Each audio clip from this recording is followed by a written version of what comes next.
안녕하세요. 가나안 땅을 통해서 나타난 천국운동, 이 시간에는 15번째 시간으로서 여러분이 가지고 있는 교재 152페이지 언약을 이루기 위해서 하나님이 하신 특별하신 사역들에 대해서 공부하려고 합니다.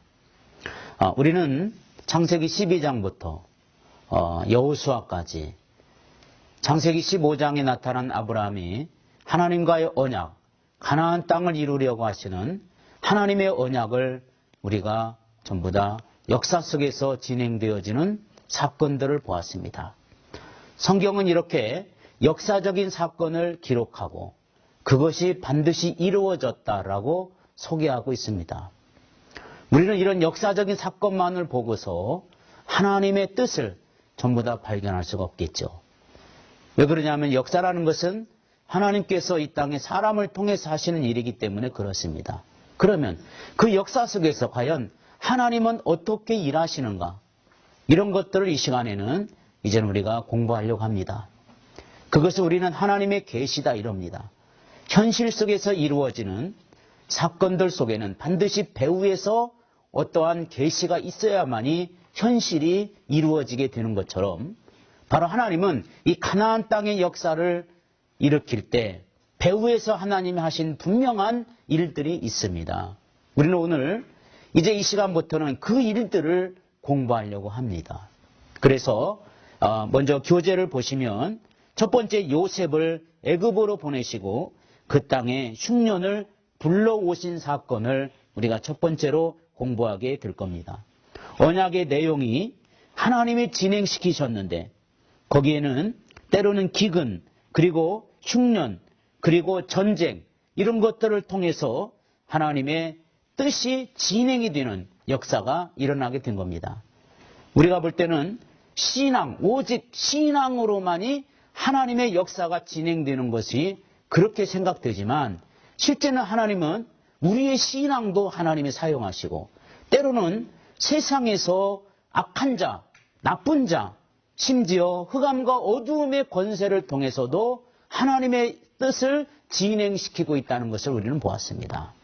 바로왕을 통해서 하나님이 그 속에서 하나님의 뜻을 이루게 하셨고 또 하나님께서 많은 그 연약한 백성들을 통해서 강하게 담대하게 훈련시켜서 하나님의 역사를 이루어가게 하신 것처럼 오늘 요셉은 하나님께서 사실 야곱의 11번째 아들이었지만 정말 어릴 때 보잘것 없고 어떤 면을 때는 아무 힘이 없었던 요셉을 하나님이 애굽 땅으로 보내주셔서 그 땅에 자리 잡게 하시고 그리고 야곱과 그의 식구들은 흉년을 줘가지고 애굽으로 내려오게 했던 이러한 역사를 우리가 여기서 보게 됩니다.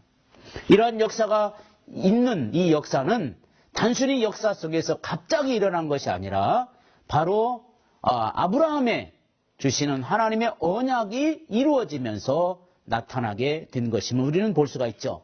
그것이 창세기 15장 13절로부터 18절 여기 교재에 나와 있는 말씀처럼 창세기 15장 12절에서 18절에 있는 말씀입니다. 우리가 지금 이 말씀이 많이 우리가 생각해 보았습니다. 하나님께서 8가지 하나님이 언약을 아브라함에게 주시고 그 언약 그대로 또 하나님이 실천하시고 진행해 오신 이 역사를 우리는 여기서 봅니다.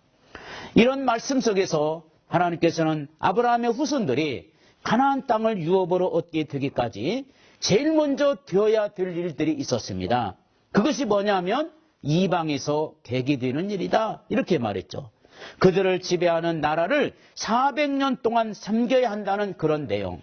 또 이것이 이루어지기 위해서는 아브라함의 후손들이 그들이 섬겨야 될 나라 곧 애굽으로 내려가야만이 된다고 하는 겁니다. 그러나 당시에 그 일을 이루어야 했던 야곱은 사실 알고 보면 전혀 애굽으로 내려갈 생각을 갖고 있지 않았습니다.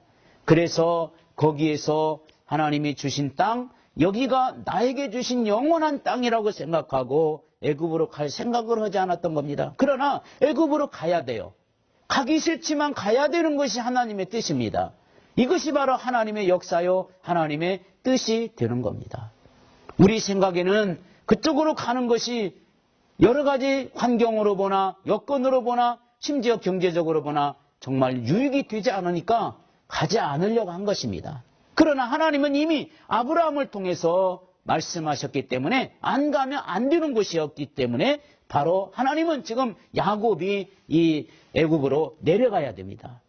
그래서 하나님께서는 그들을 그 땅에서 애굽으로 내려가게 하시기 위해서 그 땅에 제일 중요한 양식을 끊으셨다는 거죠. 양식을 끊을 것은 다른 거 없습니다. 곡식이 안 되게 하는 거예요. 그래서 흉년이 오게 하고 그래서 그들은 어쩔 수 없이 애굽으로 올라가게끔 될 수밖에 없었는데 이때 애굽은 다행히 요셉에 올라가서 총리가 된 상태였습니다. 그리고 애굽에 7년 동안 큰 풍년이 들었어요. 다른 나라 사람들은 지혜롭지 못하고 미련한 사람들은 풍년이 들었을 때 마음껏 먹고 놀고 쓰고 그랬을 텐데 바로 요셉은 애굽 나라의 총리로서 잘 될 때 전국 방방곡곡에다가 곡식 창고를 지어놓고 다음에 나타날 흉년을 대비한 사람입니다. 그래서 야곱이 소문이 듣기를 보니까 애굽에는 곡식도 많이 있다는 소문을 들어서 그쪽으로 올라갈 수밖에 없는 상황이 되었습니다. 양식이 없으므로 그들은 할 수 없이 내려가게 되는데 물론 이때도 하나님께서는 그들을 그냥 내려보내지 아니하시고 미리 한 사람을 내보내셨는데 그 사람이 바로 요셉입니다. 하나님께서는 이 요셉을 미리 내보내셔서 준비하게 하시고 그 후에 야곱과 그의 가족을 내려가게 하신 겁니다. 야곱이 애굽으로 내려갈 때 가족이 약 70명 정도 됩니다. 가족이 70명 정도밖에 안 됐는데 잘못하면 외국의 침략을 받거나 다른 이민족의 침략을 받으면 사실 70명이 무슨 힘을 발휘할 수가 있겠습니까? 만약에 70명이 멸망하게 되면 하나님의 약속이 거기서 끊어지게 되는 것이고 만약에 하나님의 약속이 거기서 끊어진다면 아마 성경의 역사도 거기서 맞춰졌을 것입니다. 그럼 오늘날의 기독교도 없었을 거예요.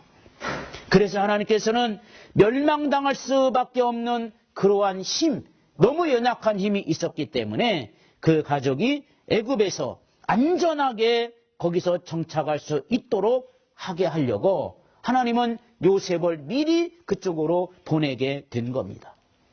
이처럼 하나님은 우리가 사는 이 세상의 역사, 이 역사가 요동치기도 하고 역사가 조용히 흘러가기도 하지만 때로는 엄청난 환난과 전쟁과 눈물과 고통을 통해서도 전쟁의 역사가 흘러가는 경우가 참으로 많이 있습니다. 우리가 잘 아는 이스라엘 나라는요, 사실은 1948년 5월 14일에 독립이 됩니다. 2000년 동안 예수님을 죽인 후에 2000년 전에 예수님을 죽인 후에 AD 70년에 이스라엘 나라의 로마의 티투스라는 장군에 의해서 완전히 이스라엘이 망해서 유대인들은 세계를 전부 다 흩어져 버리고 맙니다. 2000년 동안 그들은 유리하고 방황하는 불쌍한 민족이 되었어요. 그런데 지난 요 근래에 와서 1948년 5월 14일에 바로 이스라엘 나라가 독립이 됩니다. 여러분 생각해 보세요. 이스라엘 나라가 이 시대에 독립이 되었다는 것은 이건 대단한 하나님의 역사가 아니고는 있을 수가 없습니다. AD 70년이라고 한다면 우리나라로서는 삼국시대입니다.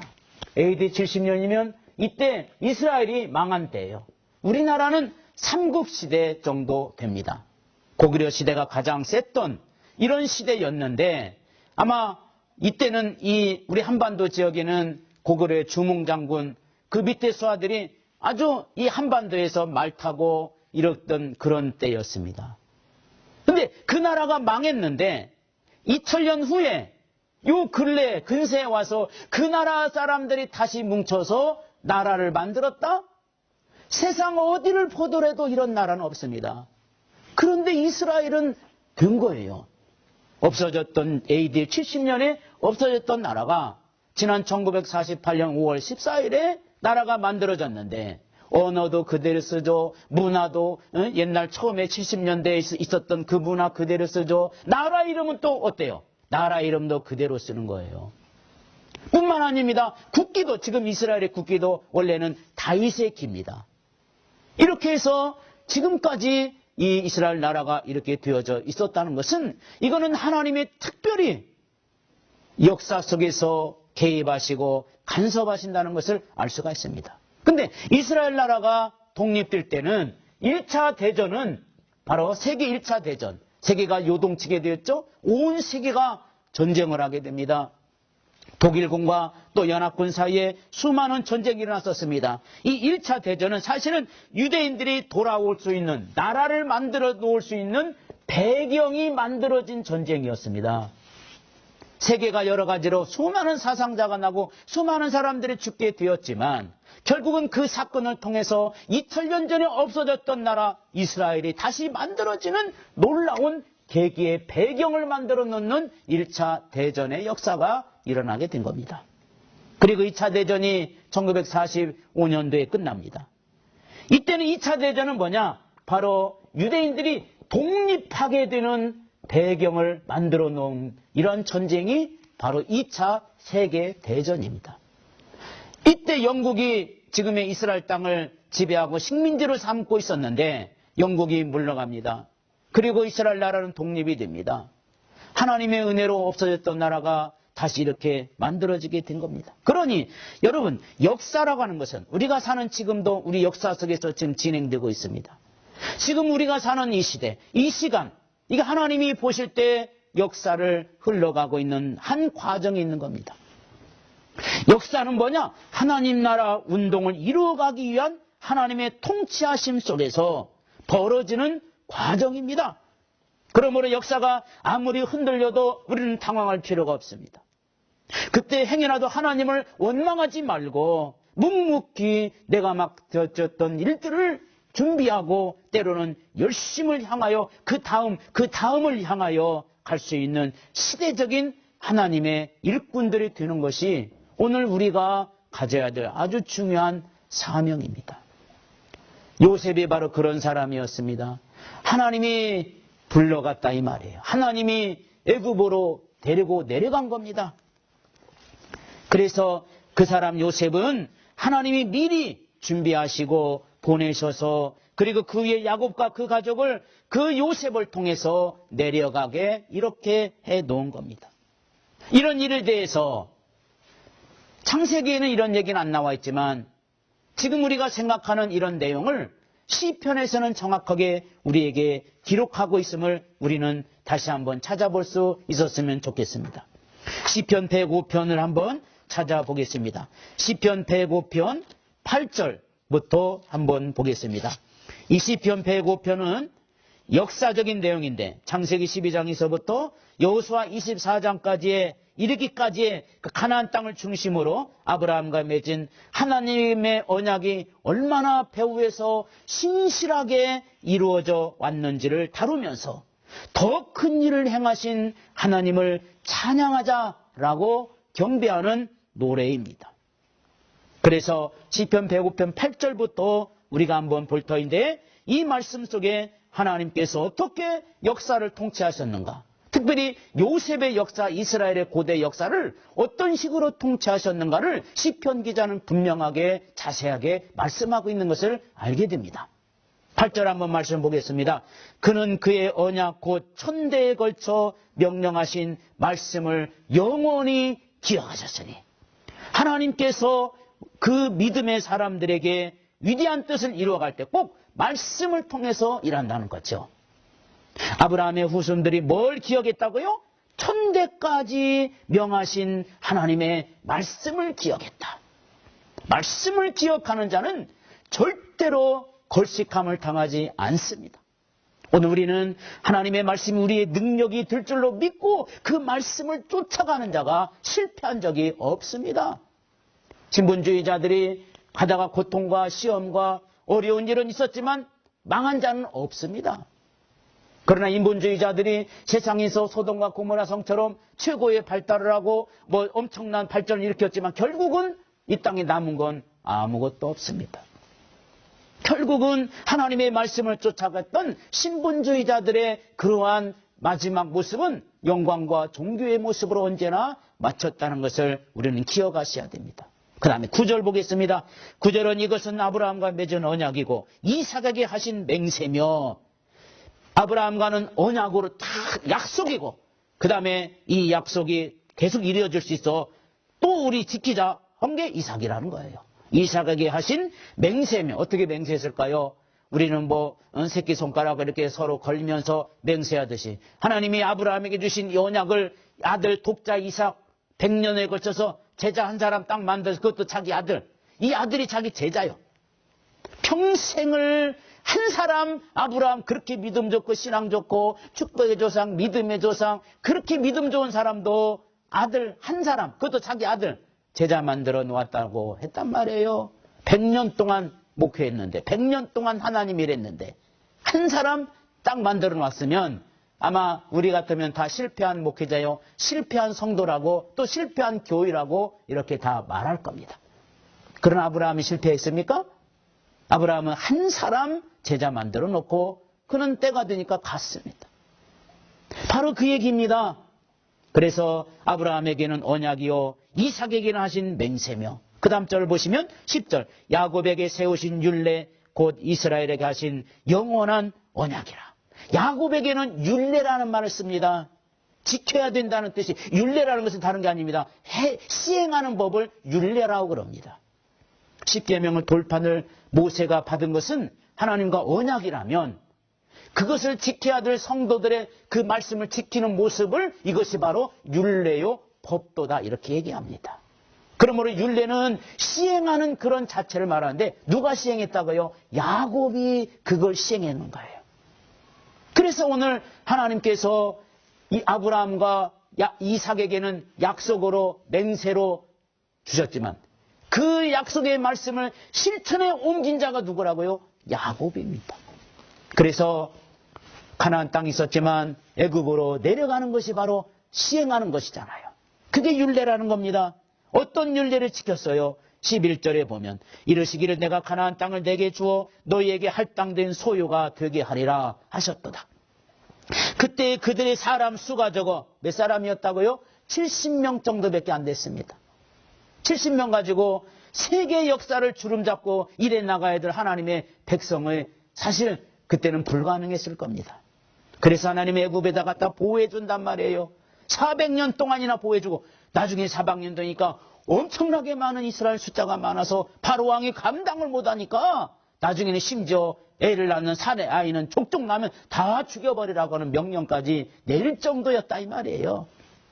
그래서 하나님께서 사람 수가 적어 그 땅에 나그네가 되었고 13절 이 족속에게서 저 족속에게로 이 나라에서 다른 민족에게로 떠돌아 다녔도다. 하나님께서 광야 생활의 모습들을 그렇게 말합니다. 14절 그러나 그는 사람이 그들을 억압하는 것을 용납하지 아니하시고 그들로 말미암아 왕들을 꾸짖어 이르시기를 나의 기름 부음 받은 자를 손대지 말며 나의 선지자들을 해하지 말라 하셨다. 하나님이 철저하게 보호하신다는 이러한 말씀입니다. 16절에 그가 또 그 땅에 기근이 들게 하사 그들이 의지하고 있는 양식을 다 끊으셨다. 흉년을 말합니다. 야곱이 살고 있는 동네에 큰 흉년이 와서 어쩔 수 없이 애굽으로 내려가지만 어쩔 수 없이 내려가는 것은 어쩔 수 없이 내려가는 게 아니라 그건 하나님이 그렇게 개입하시고 역사하시는 그런 모습을 우리에게 보여주고 있는 겁니다. 그리고 난 이후에 17절에 보면 그가 한 사람을 앞서 보내셨음을 몇 사람이라고요? 한 사람이다. 얼마나 이게 참 하나님 앞에서 우리가 희망이 있는 내용인지 모릅니다. 한 사람. 거기 분명히 한 사람이란 말을 씁니다. 하나님이 에덴을 만드실 때 한꺼번에 그냥 무슨 로봇으로 사람 만들어내듯이 한 번에 수많은 사람을 만들어 놓은 게 아니라 아담 한 사람. 아담 한 사람. 이 땅의 구원자도요. 여기에도 이 종교에도 구원자 만들어 놓고 저 종교에도 이 땅을 구원자 만들어 놓고 이렇게 해서 많은 종교의 구원자를 수없이 많이 로봇가 마치 찍어내는 것처럼 찍어낸 것이 아니라 하나님은 딱 한 사람. 이겁니다. 오늘 요셉도 바로 예수 그리스도의 예표적인 사람. 한 사람. 거기 몇 명의 형제가 있었어요? 12명의 형제가 있었습니다. 요셉을 포함해서. 그런데 그 형제들이 있었지만 하나님은 야곱 한 사람을 통해서 그 언약을 율례를 행하게 하시고 난 이후에 또 한 사람 요셉을 통해서 그렇게 수많은 사람들이 있지만 한 사람을 통해서 하나님이 일하시는 놀라운 그 아름다운 모습을 우리가 여기서 볼 수가 있어요. 때로는 이 한 사람이 정말 아슬아슬하기도 합니다. 한 사람이 정말 어떤 때는 위험하기도 합니다. 그러나 하나님이 계속해서 붙들어 주셔서 일하시는 것을 볼 수가 있어요. 17절 다시 보면 그가 한 사람을 앞서 보내셨으며 요셉이 이 한 사람이 뭐가 됐다고요? 종으로 팔렸도다. 종이 됐다는 겁니다.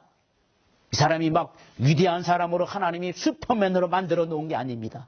하나님은 이 요셉 한 사람을 종으로 무슨 일을 할 수 있겠습니까? 그래서 하나님을 믿는 거예요.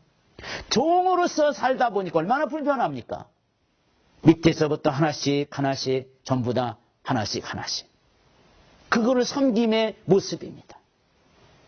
저는 1984년도에 교육 전도사를 했는데 교회가 좀 큰 교회였습니다. 근데 담임 목사님 저보고 첫 번째 한 일이 뭐냐? 주일날 아침 일찍 와가지고 주일학교 한 번 만나고 맡아서 설교하고 그 다음에는 이제 봉 들고 주차, 전도사가 지하 그것도 1, 2, 3층 주차하라는 거예요. 내가 나이가 제일 젊고 총각이니까.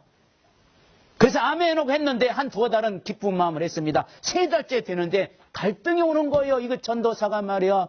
이 교회가 크다 보니까 어떤 양반들은 내가 교육 전도사는 잘 모르거든요. 큰 교회는. 그러니까 어떤 사람은 어이 뭐 이렇게 부르고 말이죠. 주일날 기분 되게 나빴습니다. 어이 차 들 수 있나? 마치 내가 거기 무슨 그 종업원 저기 뭔 줄 알고 말이죠. 그래도 내가 여보세요 내가 전도사요. 사실 이러고 싶었지만 못했습니다. 왜요? 하나님이 나에게 이런 거라도 할 수 있게 해놓은구나. 그러면서 저는 그때 생각했습니다. 내가 나중에 목회를 하면 내가 이런 마음을 가지고 해야 되겠구나. 이 섬기는 마음을 저는 그때 배웠습니다.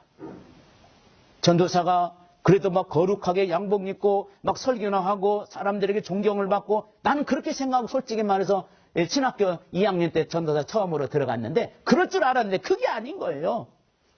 목사님이 6개월 동안 시키더만 그때서 사무실로 올라와서 사무실을 근무하고 정상적인 전도사 생활을 하게 된 겁니다.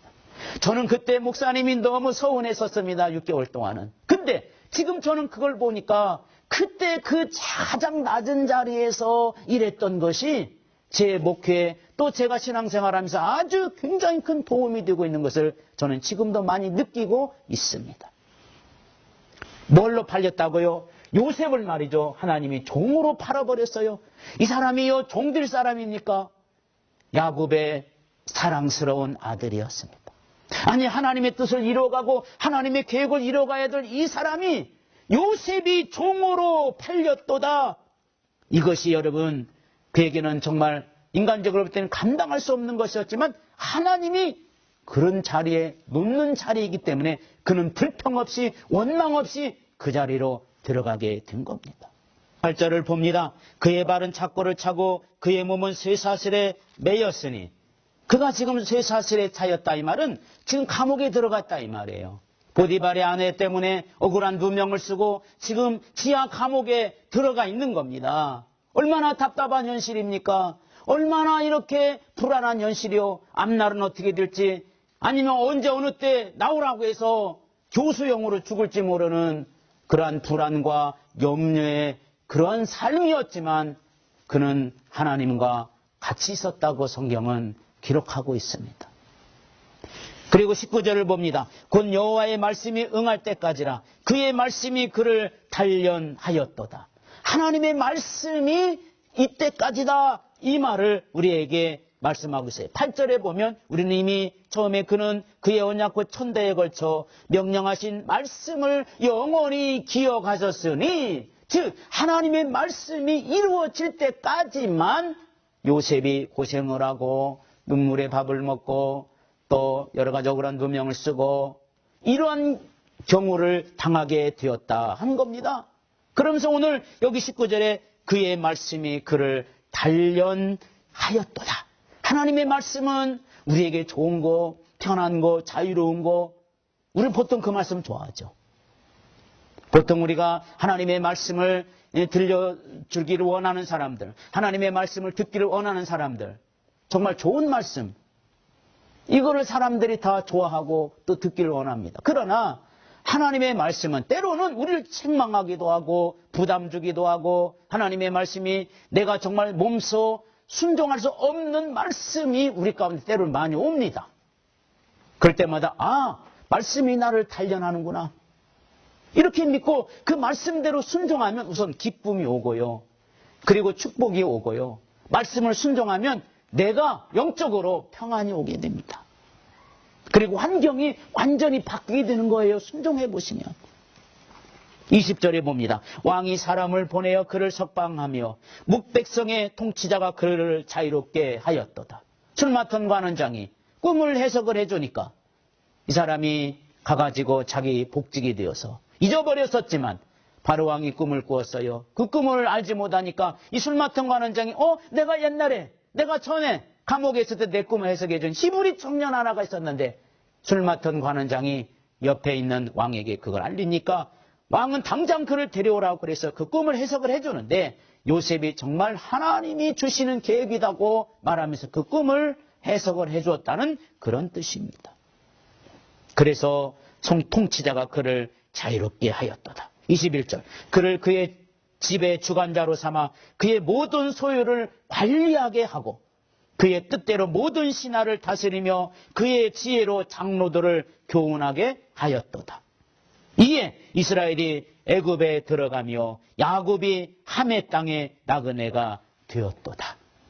이처럼 이 말씀을 보면서 역사를 하나님이 진행해가고 움직여가는데, 그거는 바로 아브라함에게 주셨던 하나님의 언약의 역사를 이루어가고 있는 증거임을 우리에게 보여주고 있는 겁니다. 이처럼 우리는 결국 인류 역사는 하나님께서 그의 언약을 이루시기 위해서 진행시키고 있는 수레바퀴라는 사실을 우리에게 보여주고 있습니다. 처음에는 그 뜻을 몰랐다면, 형제들을 아마 그 하나님의 계획을 몰랐다면 형제들을 원수로 알았을 겁니다.